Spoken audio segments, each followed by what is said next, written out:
तो last time हमने operators assignment operator and compound assignment के बारे में डिस्कस किया था। आज एक मैंने आप लोगों के लिए एक छोटा सा एक प्रोग्राम लिखा है। ये प्रोग्राम आपको बताएगा कि कैसे असाइनमेंट ऑपरेटर वर्क करता है, किस तरह असाइनमेंट ऑपरेटर वर्क करता है, कंपाउंड असाइनमेंट ऑपरेटर। तो बहुत सिंपल है, जैसे कि आपको पता है कि हम शुरू कहाँ से करेंगे बच्चे, इधर से। आपने प्री प्रोसेसर डायरेक्टिव को जो प्रोग्रामिंग के अंदर सबसे पहला काम है किया, इंक्लूड iostream.h, इंक्लूड conio.h। दो प्री प्रोसेसर डायरेक्टिव लिए, मेन फंक्शन से काम शुरू किया, स्टार्टिंग करली ब्रेस, क्लियर द स्क्रीन। जो पहले काम किया होगा उसको ऑटोमेटिकली आपके आउटपुट पे वो साफ करेगा, उसको रेज आउट करेगा। फिर आपने इंटीजर डिक्लेरेशन, हम डिस्कस कर चुके हैं अपने लेक्चर्स में। इंटीजर डिक्लेरेशन क्या है, एक इंटीजर टाइप की डाटा दिया आपने, ए वेरिएबल डिक्लेयर किया आपने, ए एंड ऑफ स्टेटमेंट डाल दिया आपने, यानी कि टर्मिनेशन पॉइंट दे दिया। इसके बाद ऑटोमेटिक कर्सर न्यू लाइन पर आ गया। तो ये तो इंटीजर की डिक्लेरेशन हो गई। अब इस ए को आपने क्या किया, 10 की वैल्यू दी, 10 असाइन करवाया। This is the assignment operator, ये 10 असाइन करवा दिया आपने इस ए को। तो अब जो ए होगा आपके पास मेमोरी के अंदर, ए जो जिस एड्रेस पर ए पड़ा होगा उसके अगेंस्ट जो वैल्यू पड़ी होगी वो 10 होगी, वो 10 आपने असाइन करवा दिया। अब हमें कैसे पता चला कि मेमोरी में 10 पड़ा हुआ, तो उसको देखने के लिए हम एक स्टेटमेंट यूज करते हैं, सी आउट स्टेटमेंट, जो कि आपको आउटपुट दिखाएगी, जिसका रिलेशन है किसके साथ, conio.h के साथ और iostream यानी कि इनपुट आउटपुट स्ट्रीम के साथ, इन दोनों के साथ इसका रिलेशन है। तो आपने देखना है कि ए के अंदर वैल्यू क्या पड़ी है, तो उसके लिए आपने क्या यूज किया बेटा, सी आउट स्टेटमेंट यूज की डिस्प्ले के लिए, कि हमें आउटपुट स्क्रीन में पता चल जाएगा हमारे पास जो ए के अंदर वैल्यू पड़ी थी वो कितनी थी। तो देखें कि ये मैंने इंसर्शन ऑपरेटर, ये जो दो आपने एंगल ब्रैकेट लगाई, ये क्या है, इंसर्शन ऑपरेटर है। वैल्यू को इंसर्ट करवाओ, वैल्यू को इंसर्ट करवाने के लिए इंसर्शन ऑपरेटर का नाम दे दिया गया। ये कोटेशन है आपके पास, डबल कोटेशन, ये भी कोटेशन लगाया हुआ, ये भी कोटेशन। अगर आपको याद हो तो हमने लिटरल स्ट्रिंग पढ़ा था, लिटरल स्ट्रिंग, और लिटरल स्ट्रिंग के अंदर हमने लिटरल कांस्टेंट पढ़े थे। हमने कहा था लिटरल कांस्टेंट दो या दो से ज्यादा वर्ड यानी कि सेंटेंस को जब आप डबल कोटेशन के अंदर बंद कर देंगे तो वो क्या बन जाएगा, कांस्टेंट बन जाएगा, उसकी वैल्यू चेंज नहीं होगी। तो ये क्या हो गया आपके पास, अब ये स्ट्रिंग कांस्टेंट बन गया आपके पास। तो ये कोटेशन के अंदर बन के, इधर भी डबल कोटेशन है, इधर भी डबल कोटेशन है बच्चे। इसका मतलब है ये इंसर्शन ऑपरेटर का, इस वैल्यू को इंसर्ट करवाओ सी आउट के अंदर। और इसका मतलब क्या है कि ये क्या है आपके पास, जैसा कैसा आपके पास लिखा हुआ, आपका जो कंपाइलर का जो कर्सर है वो इसको कॉपी करेगा, कॉपी करके इतनी वैल्यू को कॉपी करेगा, जिसको मैं ये अंडर सर्कल कर रहा हूं, इसको ये कॉपी करेगा। कॉपी करने के बाद आउटपुट पर क्या कर देगा, इसको पेस्ट कर देगा। जैसे कि अगर हम इधर आउटपुट स्क्रीन बनाएं, सपोज टू आपकी ये बेटा आउटपुट स्क्रीन है, मैं कहता हूं कि ये आउटपुट स्क्रीन है, तो यहां पर लिखा हुआ आएगा इसी तरह, वैल्यू ऑफ ए, और ये कॉलन से लगे हुए आएंगे, इतनी वैल्यू एज सच कॉपी किया और पेस्ट आउटपुट स्क्रीन पर आ गया। आगे फिर देखिए आपने इंसर्शन ऑपरेटर लगाया हुआ, इसका मतलब है ए की वैल्यू को इंसर्ट करो।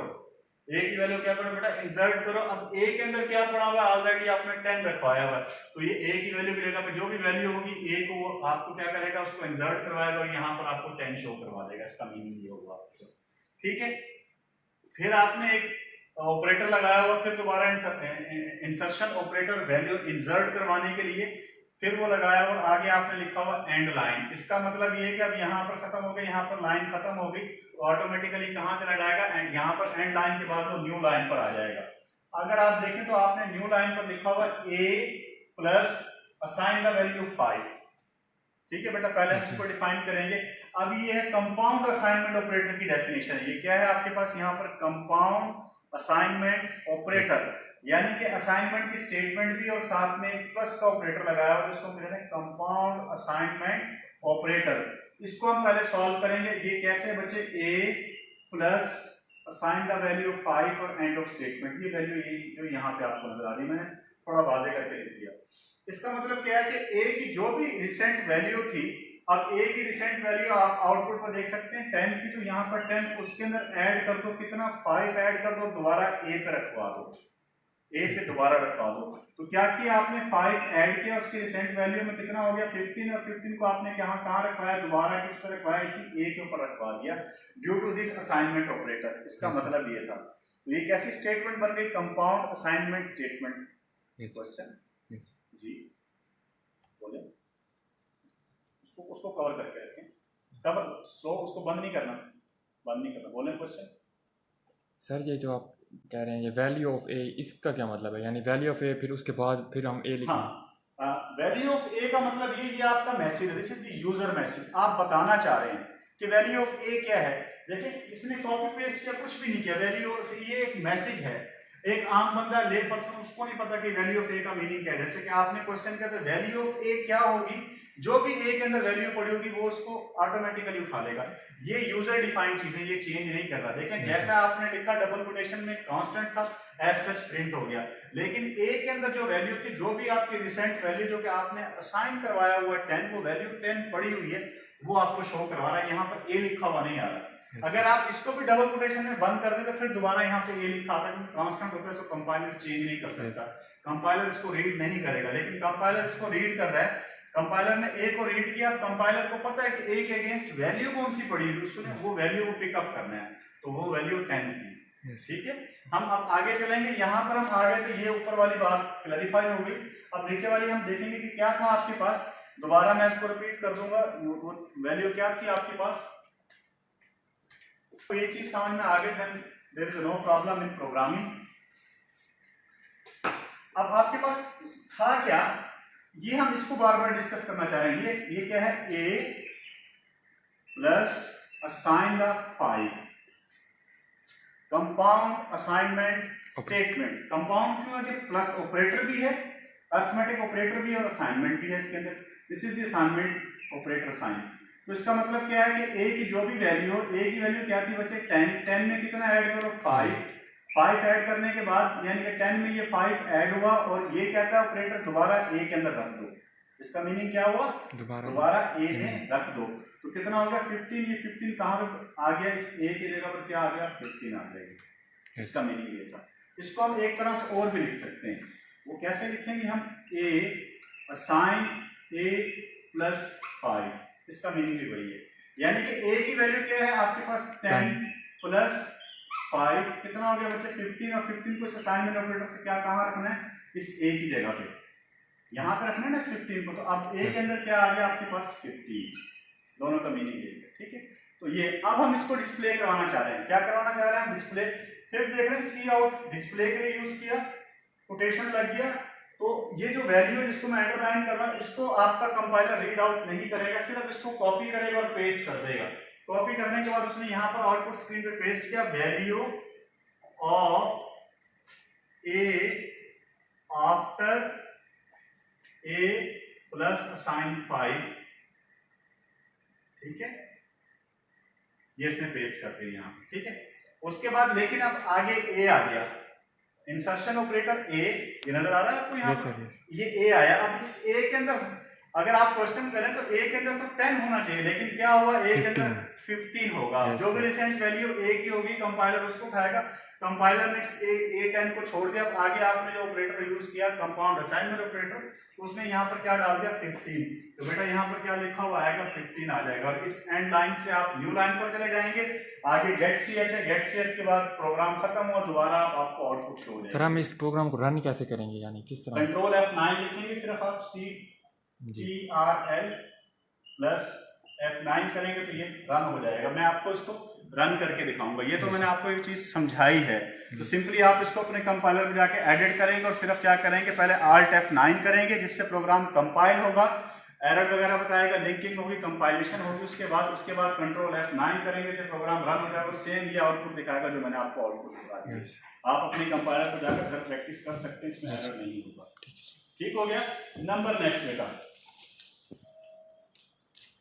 कितने मिनट की? 9 मिनट है, 9 मिनट बेटा। अब हम बात करेंगे post fix and prefix increment operator. Last time हमने डिस्कस किया था, बहुत सिंपल है ये post fix and prefix increment operator. आपको मैंने जब ऑपरेटर पढ़ाया था असाइनमेंट ऑपरेटर, तो देखें कि मैंने कुछ ऐसे किया था। मैंने कहा था ये पोस्ट फिक्स है, जिसके अंदर प्लस प्लस के बाद साइन आया था, या आप इसको यू भी लिख सकते हैं। ठीक है, और एक मैंने किया था आपके पास यू। तो ये पोस्ट फिक्स और ये प्रीफिक्स, इसको मैं यू भी लिख सकता हूँ 1 प्लस ए, दोनों का मीनिंग एक है। ठीक है, तो ये आपके पास कुछ ऑपरेटर थे, पोस्ट फिक्स और प्रीफिक्स ऑपरेटर। ठीक है, अब हम इनका फंक्शन देखते हैं यूजिंग द प्रोग्राम। की प्रोग्राम में किस तरह फंक्शन करेंगे। वैसे तो मैंने बता दिया कि पोस्ट फिक्स और प्री फिक्स, लेकिन प्रोग्रामिंग के अंदर कैसे करेंगे, जैसे कि मैंने कहा post fix and pre fix increment operator, increment कैसे करेंगे, कितनी वैल्यू का इंक्रीमेंट करेंगे वो हम आज देख लेंगे इसको, और बड़ा इजी है, इतना मुश्किल नहीं है। अच्छा बच्चे, फिर सेम हम उसी स्टोरी पे जा रहे हैं। Include iostream.h, conio.h, main function, starting brace के लिए स्क्रीन, जो पीछे प्रोग्राम लिखा हुआ ये वाली आउटपुट ये क्या हो जाएगी आपके पास, ये वाली आउटपुट क्या हो जाएगी, ये क्लियर होगी। अब नई आउटपुट देंगे हम। अब आगे आपने एक इंटीजर लिया बच्चे, इंटीजर डाटा टाइप के लिए आपने a b x और y, 4 वेरिएबल आपने डिक्लेयर करवाए जिनका नाम था a b x और y। तो इसका मतलब है कि 4 बॉक्सेस बन गए। 4 क्या बन गए आपके पास, बॉक्सेस। कैसे बॉक्सेस बने, एक बॉक्सेस a के नाम का बनेगा बेटा, दूसरा बॉक्सेस आप बॉक्स b के नाम का बनेगा, तीसरा बॉक्स बनेगा x के नाम का, और चौथा बॉक्स आपके पास बनेगा y के नाम का। ये 4 बॉक्सेस मेमोरी में इंटीजर टाइप के डिक्लेयर हो गए। ठीक है, 4 बॉक्स आपने डिक्लेयर कर दिए इंटीजर टाइप के, ये बात यहाँ तक क्लियर हो गई। अब आपने क्या किया, इन चारों बॉक्सेस को जो वैल्यू असाइन करवाई है वो 0 करवा दी है आपने। अगर आप देखें तो मैंने यहाँ पर कंपाउंड असाइनमेंट ऑपरेटर यूज किया हुआ, वो ऑपरेटर क्या है, a assign the value b assign the value x assign the value y assign the value 0। ठीक है, इसका मतलब क्या हुआ कि इन सब को क्या आ जाए, इसको भी 0 आएगा बच्चे, इसको भी 0 वैल्यू जाएगी, इसको भी 0 जाएगी, और इसको भी, सबको साइन वैल्यू क्या हो गई, 0 वैल्यू साइन हो गई।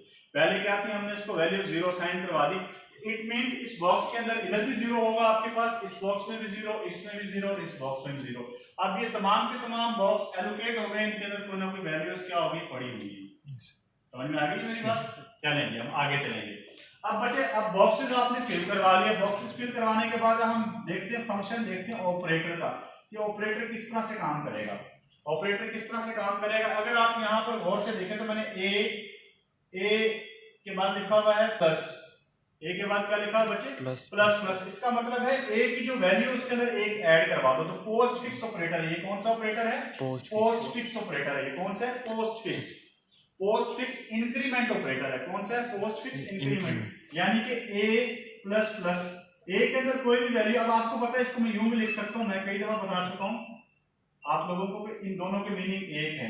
ऐसे लिख लें या ऐसे लिख लें, मीनिंग दोनों के एक है।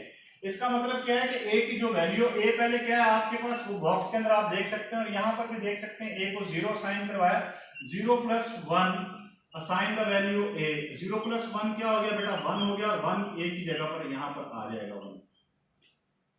ठीक है, 1 आपके पास क्या आ गया, इस जगह पर 1 आ गया, ये 1 आपके पास यहाँ आ गया। तो अब a के अंदर क्या है बेटा, 1 है। इसका मतलब है कि a के अंदर क्या चला गया, 1। अब हम यहां तक रोकते हैं। आपने पोस्ट फिक्स ऑपरेटर लगाया, और लगाने के बाद आपने 1 किया। 1 क्या है आपके पास, ये। अब a की वैल्यू क्या थी, पहले आपके पास a। आउटपुट पर अगर जाए हम, मैं तो आप लोगों के लिए आउटपुट बना दूं, ये बॉक्सेस मिटा, मैं रेज आउट करता हूं यहां से, और यहां पे मैं आउटपुट दिखाता हूं आपको। इसी प्रोग्राम की आउटपुट जो आपके पास आएगी, तो ये आउटपुट होगी आपके पास। ठीक है बच्चे, वो आउटपुट कैसी होगी आपके पास, आउटपुट, ये आउटपुट स्क्रीन बना दिया आप लोगों के लिए। अगर आप देखें सी आउट, फिर दोबारा आपके पास स्ट्रिंग है। ठीक है, लिटरल स्ट्रिंग कांस्टेंट के साथ कोटेशन डाला हुआ। तो क्या है ये, सिंपल, ये यहां पर लिखा हुआ है ए कॉपी पेस्ट वाला काम, जो अंदर। उसके बाद ए की वैल्यू क्या थी, पहली वैल्यू क्या थी ए की बेटा आपके पास, 0। ए की वैल्यू पहले क्या थी आपके पास, जो भी ए की वैल्यू थी वो आपको शो करवा देगा। आपके पास a की वैल्यू, पहले आपके पास आपने इसको 0 साइन करवाया, लेकिन बाद में a डेफिनेटली कर्सर क्या है, कर्सर ने पहले 0 देखा, फिर कर्सर ने ये वाली वैल्यू देखी बच्चे। अब ये आपके पास अब आउटपुट में जो वैल्यू होगी वो क्या होगी, 1 होगी। 0 रिप्लेस किससे हो गया, 1 से, जैसे मैंने आपको यहाँ पर दिखाया। तो क्या होगा, a यहाँ पर क्या होगा बच्चे, आपके पास ये 1 आ गया a। फिर आप आगे चलेंगे, फिर दोबारा आगे जाकर आपके पास ये एंड लाइन, न्यू लाइन पर आ जाएगा।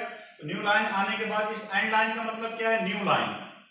ये न्यू लाइन पर आएगा, यानी कर्सर आपका यहाँ पर आ चुका है। उसने दोबारा रीड आउट किया, तो कोटेशन लगी हुई बच्चे यहाँ पर रीड आउट करने से। वो कोटेशन क्या है आपके पास, ये कोटेशन है आपके पास, कॉपी करेगा पेस्ट। तो b is equal to what, मुझे नहीं पता क्या होगा b को हम देखते हैं b क्या बनेगा। आप यहाँ पर आ जाए। अब आपने क्या देखा कि a के अंदर क्या था, 1 था। अब आपने यहाँ पर खुद क्या दिया कि a की वैल्यू असाइन करवा दो किसको बेटा, b को। यही कहा है ना आपने। तो a के अंदर क्या था आपके पास, बेसिकली a के अंदर क्या था, 1। अब आपने जब ए करवाया बी को साइन, तो बी के अंदर भी क्या हो गया आपके पास 1 आ गया, ए के अंदर भी 1 हो गया, बी के अंदर भी ऑटोमेटिकली, क्योंकि आपने ए की वैल्यू बी को दे दी है। यहाँ पर ए 1 हुआ था, इंक्रीमेंट के बाद पोस्ट फिक्स इंक्रीमेंट लगा, और यहाँ पर आपने उसकी वैल्यू इसको दी, तो ए क्या आ गया आपके पास बी की जगह पर। अब तो बी क्या हो जाएगा, बी भी आपके पास क्या हो जाएगा, यहाँ पर 1 हो जाएगा। ये पहली वाली आउटपुट आपके पास चल चुकी है। फिर उसके बाद देखिए एंड लाइन लगा हुआ ऑपरेटर, ये जो एंड लाइन ऑपरेटर है, ये वाला एंड लाइन ऑपरेटर के कर्सर को इधर ले आएगा, आपका कर्सर यहाँ पर कहीं ब्लिंक कर रहा होगा, ठीक है। अब हम आगे चलते हैं बच्चे, ये आउटपुट यहाँ पर होगी। अब आप देखते हैं कि अब क्या है आपके पास, प्रीफिक्स ऑपरेटर लगा हुआ है एक्स के ऊपर, प्रीफिक्स इंक्रीमेंट ऑपरेटर लगा हुआ किस पर, एक्स पर।